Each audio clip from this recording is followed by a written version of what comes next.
নমস্কার বন্ধুরা, আশা করি সবাই ভালো আছেন। শোভাস হোম অ্যান্ড গার্ডেন চ্যানেলে আপনাদের সবাইকে স্বাগত জানাই। আজ আমি আপনাদের একটা দারুণ স্বাদের সহজ রেসিপি বানিয়ে দেখাবো। মেথি কাতলা ঝটপট হয়ে যায়।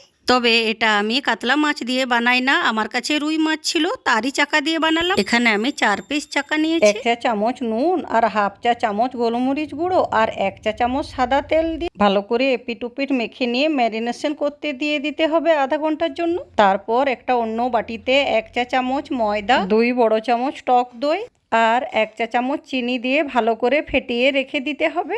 এই রান্নাটি করার জন্য কি কি মশলা লাগবে দেখুন। একটি বড় সাইজের পেঁয়াজ আর একটি বড় সাইজের টমেটো আর 2টো কাঁচা লঙ্কা, 4-5টা রসুন আর 4-5 মানে 1 ইঞ্চি আদা আর 6-7টা কাজু। বাস এই সব মশলাগুলোকে একটা পাত্রে গ্যাস অন করে তাতে দিয়ে আর জল দিয়ে সামান্য নুন দিয়ে 5 মিনিটের মতো বয়েল করে নিতে হবে। এবার 5 মিনিট পর বয়েল হয়ে গেলে গ্যাস অফ করে দিতে হবে। তারপর ঠান্ডা হলে মিক্সিতে একটু ভালো করে পেস্ট বানিয়ে নিতে হবে। এবার গ্যাস অন করে প্যান চাপিয়ে দিয়ে প্যান গরম হলে সর্ষের তেল দিয়ে মাছগুলো ভাজতে হবে।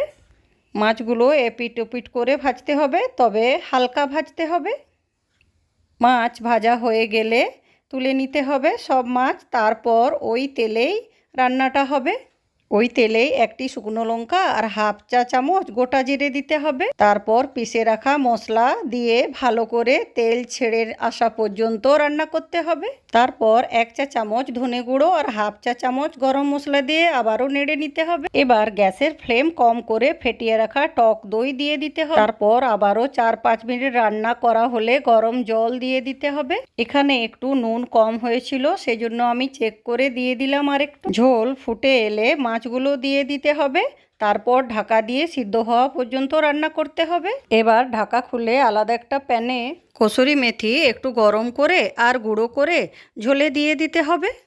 তারপর 2 মিনিট রান্না করলে হয়ে গেল মেথি কাতলা।